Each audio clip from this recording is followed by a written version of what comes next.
A goalless affair at Anfield. Barcelona stunned in the Super Cup by Bilbao. Messi gets his first Barcelona red card. Antonio Conte stuns his former employers. All of that and many more in another action-packed episode. I am Kolade and this is Naija Football Talk. Liverpool versus Manchester United. Another Bruno Fernandes stinker. I've been saying it for a while now. It looks like I'm beefing or anything, but this guy met actual Champions League winners in the midfield and became Sonny Keita.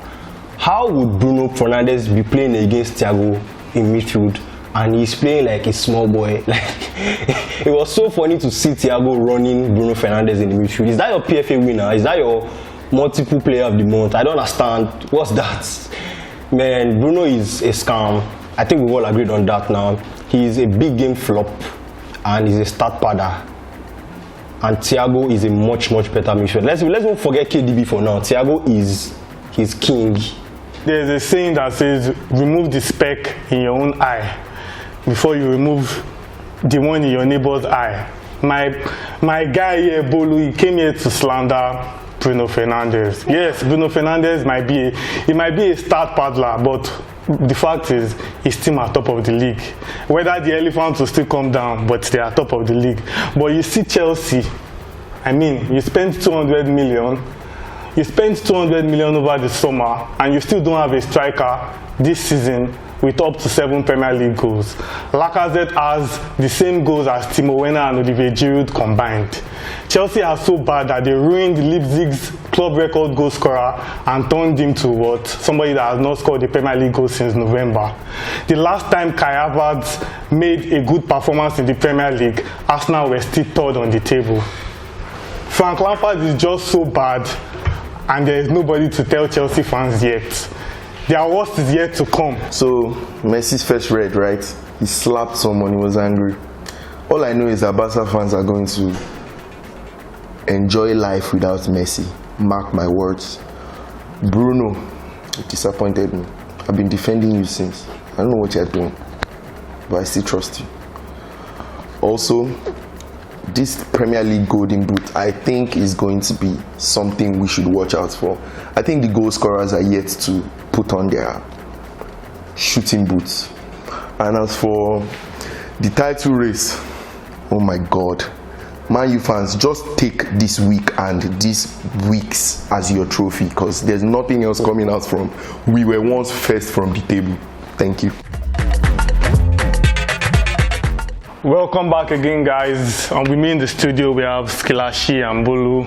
Good to be back once again. You know, I had to go and make some negotiations for Arsenal. You know, some of our transfers last time out. Yeah. So, yeah. Financial advisor. Yeah, sure. So let's go back. Let's go straight to the action. Like, this weekend was, I don't know the word to use to describe this weekend. Mixed feelings. Mixed feelings, right? Yeah. So let's start with Chelsea. You guys won Fulham 1-0. It was not convincing, but like back to winning ways anyways. Yeah. So yeah, like, I'll take the 3 points anyway. This is the same Fulham that Liverpool, City and Spurs failed to beat. So I think a bright spark from that game was Callum Hudson-Odoi. Yeah. He has shown over the past few games that he should get more minutes under Lampard. Not just that, he's showing that he's finally getting over that his injury, the Achilles rupture. He's finally over it mentally as well as I'm happy for Chelsea, at least after an eternity. You know what it is to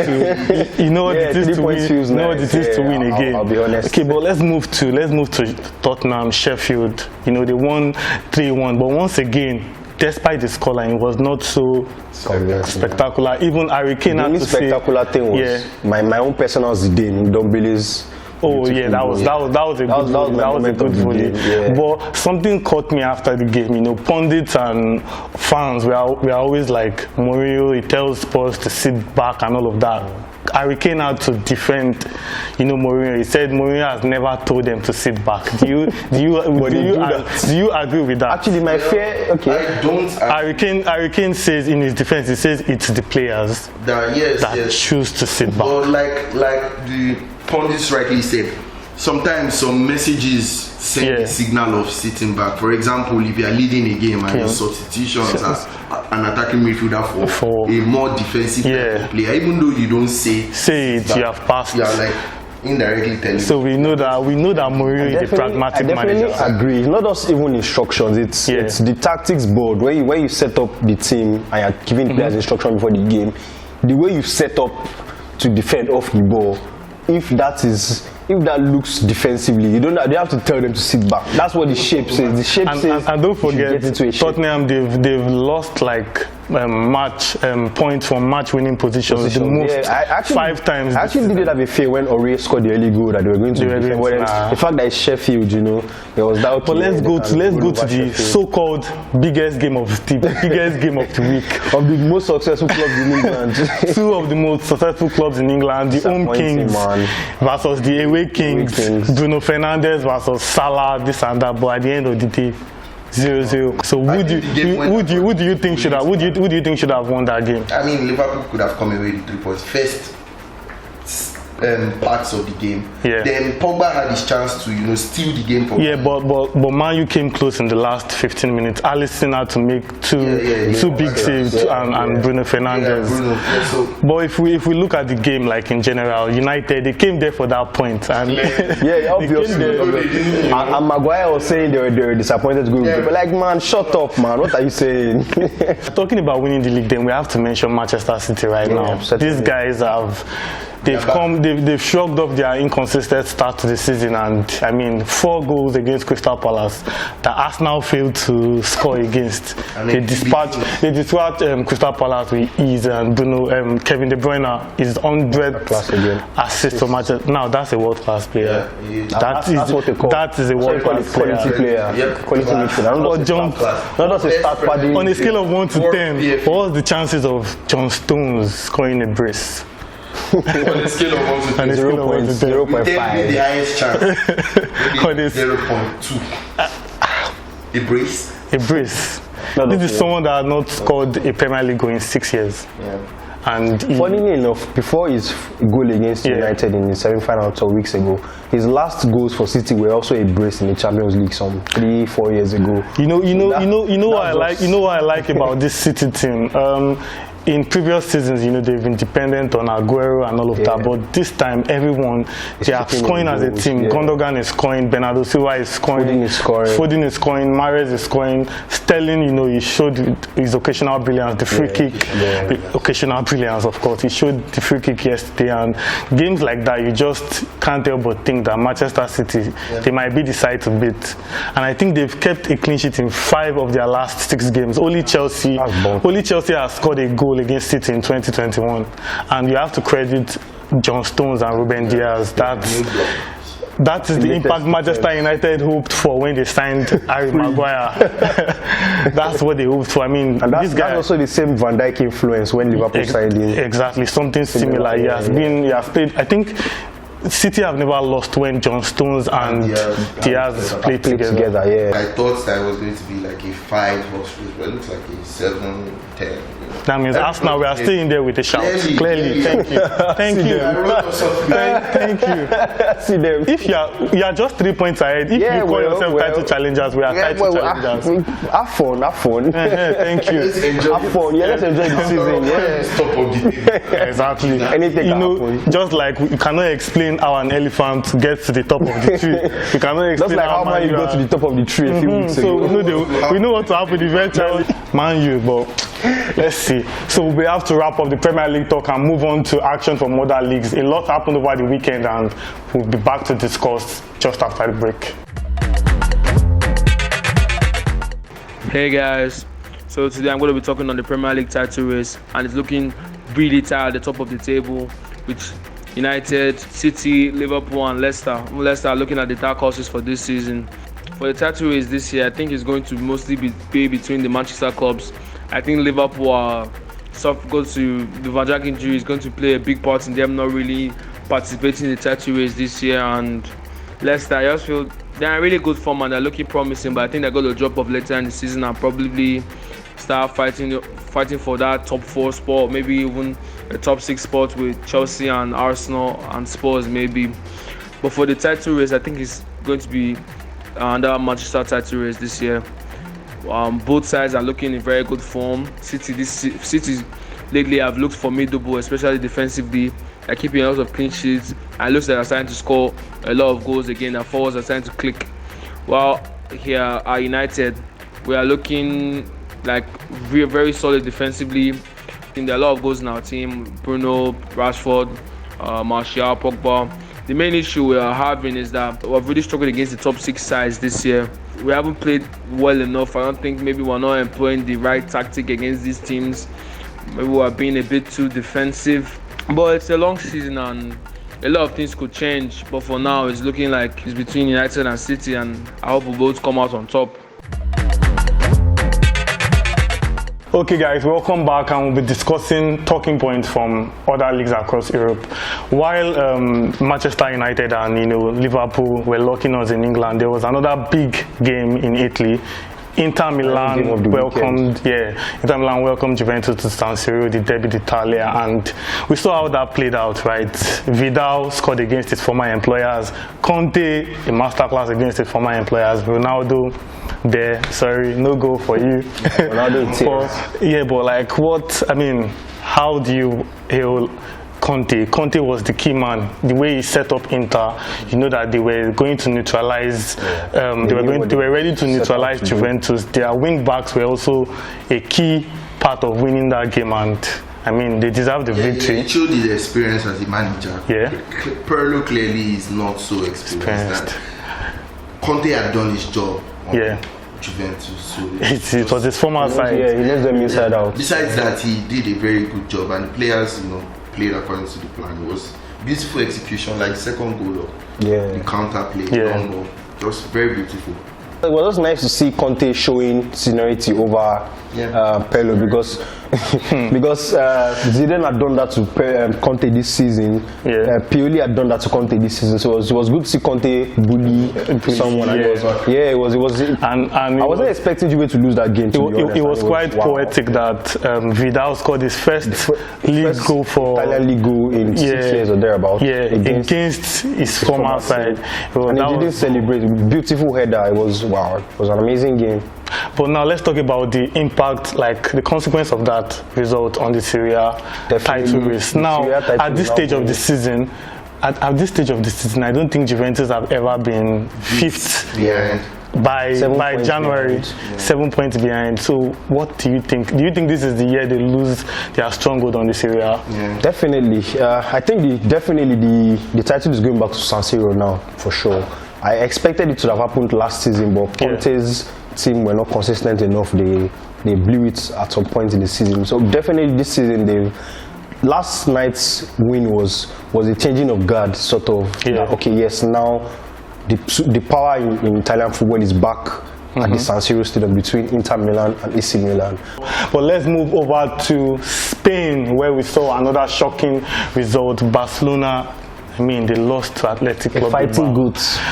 Messi today was not your day, but the talking point was, aside the loss was bad enough, but Messi got his first ever red card for Barcelona. That was needless. In fact, it was so unexpected that the referee showed Jordi Alba the red, because the referee could not imagine. He couldn't fathom giving Messi the red card, but Messi already knew what he did, and he just started walking out. What's your take on the old Barca result? In past years, this is a game that will just, how many goals did Barca score? They scored 4, they won the Super Cup. Usually this is what we know Barca for. But I think that was part of the frustrations that told on Messi during the game. It's getting to him most of the time, because that was out of character. Like, he slapped himself. But it shows that he's human after all. He's now human. It shows the frustrations too of what Barcelona have become over the years. Like you said, that's the kind of game that you just ask for the scoreline. What did Barca win in the Super Copa del Rey final? And Messi was getting frustrated in that game so much. They drew them all the way to extra time, and then the frustration just got to him that, man, I can't do this anymore. This is about stressing. So is that a sign for you that Messi is definitely living in summer? Yeah, these are signs of the end. Actually, when things like this start happening, you know that he's about to leave the club for sure. Messi was a doubt to play that game, if you remember, but he passed a late fitness test to be ready. Messi will always pass a late fitness test. I play 90 minutes afterwards. I guess. So Barca lost their chance to win the first title under Koeman. For me, I don't see them winning the La Liga this season. I don't see them winning the Champions League this season either. Season. That was a very good opportunity to finish the season with a trophy at least. But now they are facing the prospect of another trophyless season. If they finish this season without a title, is it disappointment for Koeman? Yes. I mean, caliber of club he's coaching, himself, caliber of players he has, he should at least have gotten a title by now. He shouldn't be talking. Well, Barcelona fans, welcome to the banter, welcome to reality, welcome to banter era. Maybe you guys, some of you can come to us now, and you'll be guaranteed of an FA Cup. Yeah, at least an FA Cup will be sure for you. Well, we can give you the form to join us if you want to. I really cannot just wait till next season when there's no more Messi to talk about. There's no more Messi stats to talk about. Well, Barcelona. Okay, enough of Barcelona. Let's go to the Bundesliga. Bayern Munich, they claimed a 2-1 win over Freiburg. It was not an easy win, but the talking point is Lewandowski.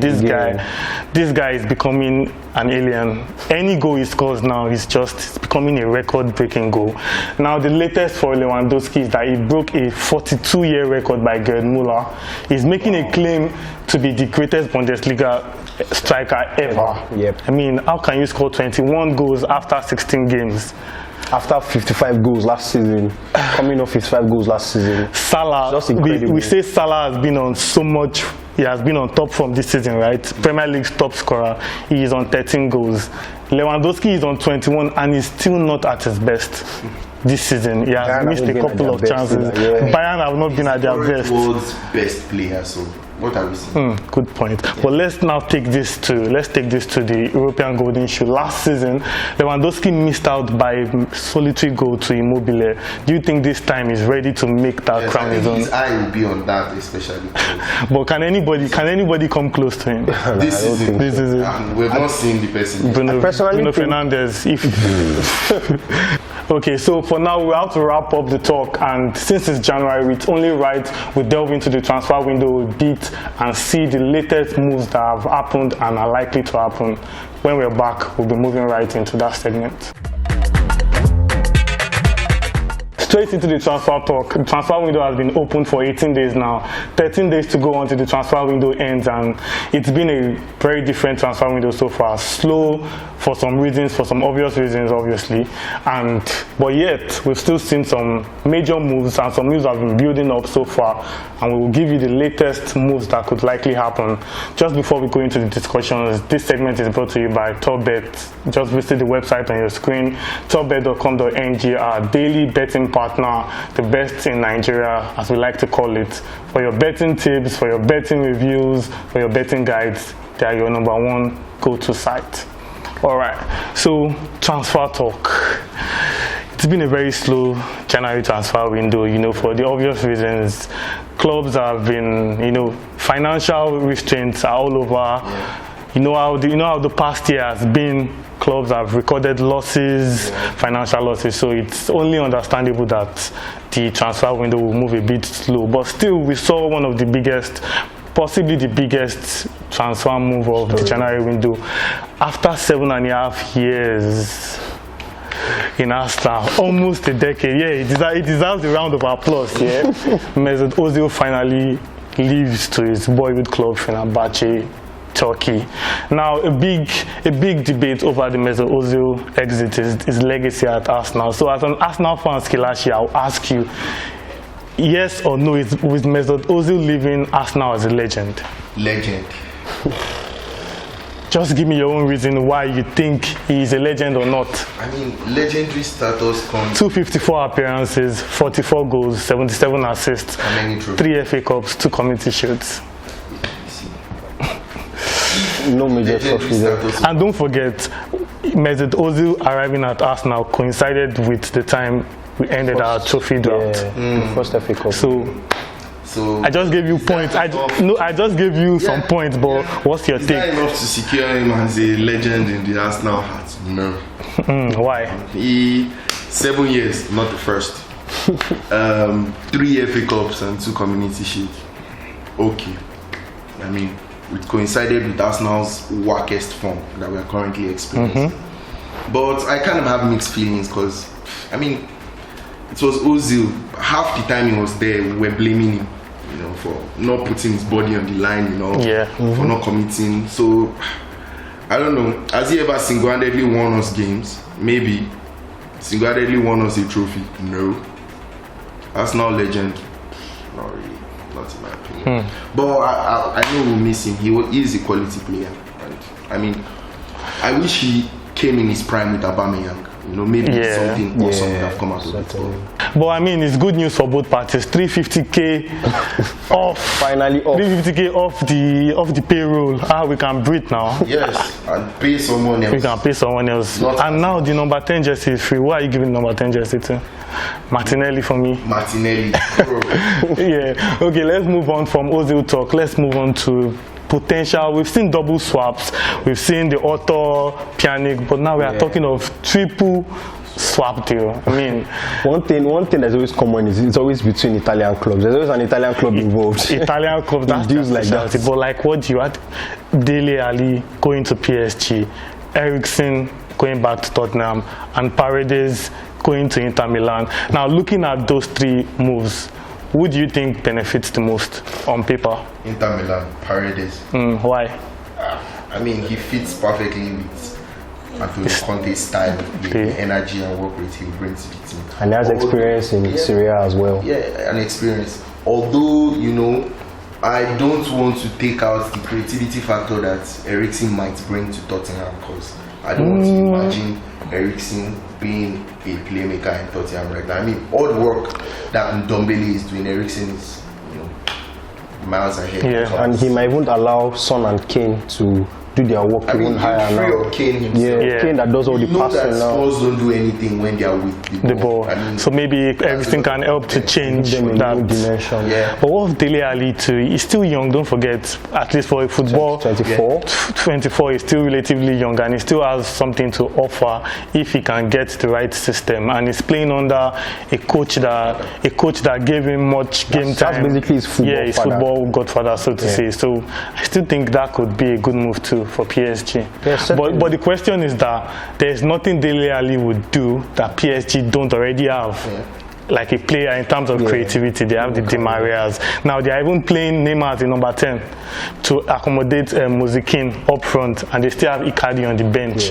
That's to show you the competitive quality they have. So Dele Alli might just be more of a luxury signing for them. But you can't deny that you can't deny that PSG need that injection of quality actually, because aside a first 11, they don't really, especially this season, they don't really have anything else except young players or misfits and all that. So Dele Alli would inject quality, experience. He's an international player, and hunger as well, and knowing how to play on that pitch, you know. So he has that edge for him, and being in a team of superstars like Neymar and Mbappe can also bring out the best in him, you know.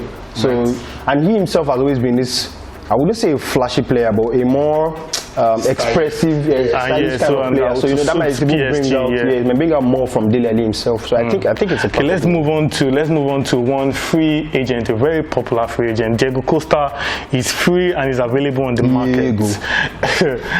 So now the rumors are saying that he prefers a return to the Premier League now, and I think he owes it to Premier League fans. We need to see Premier League fans are just we need to see Diego Costa coming again. But which side do you think will benefit? He has been linked with the Wolves. You know, they are still looking for that replacement for Raul Jimenez. And short-term replacement. If you look at it on paper, it fits the profile of strikers that Wolves might need at the moment, because I mean, Fabio Silva, tried. I love him, but he's a different kind of striker. He's still too young to carry on that pressure. So maybe Diego Costa to Wolves on the 6-term loan deal might make sense. Yeah, it's not bad. I think it's a perfect deal for him, for both parties. Diego Costa needs a club that has belief in him and that can play to his strengths. Wolves need someone that can replace what Jimenez used to do for them. Hold up play, and all that. And the physicality as well, you know. It will help the likes of Traore, Pedro Neto, Podence and all that. I don't see any big transfer happening even this transfer window. So, but let's see. There might be some shocks, you know. So let's just see what happens in the transfer window. 13 days to go. And the deadline day, you know, there are always a lot of deals there, so you never know. Let's see. That's all the time we have for now. It was a beautiful episode and we hope all our viewers enjoyed it out there. Don't forget to like, retweet, subscribe, and most importantly, give us your comments in the section below. We always want to hear from you and hear what you have to say. Join the discussions via our social media channels on the screen, and most importantly, don't ratio us, even though we know you still do. Stay tuned for another episode, same time next week. I am Kolade. Peace out.